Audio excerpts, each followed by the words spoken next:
Welcome mga ka-daily life overseas at matutunghayan ninyo ang ating pag-eksperimento sa bagong unit na nabili natin.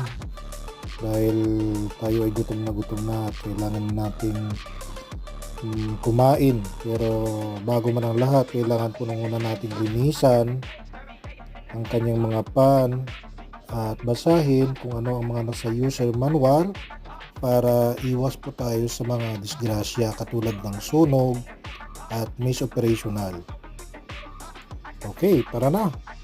Ayan ang mga features niya kung paano mag-air fry ng isda, ng sugpo, at marami pang iba. Ayan ang timer sa kaliwa at saka yung temperature sa kanan.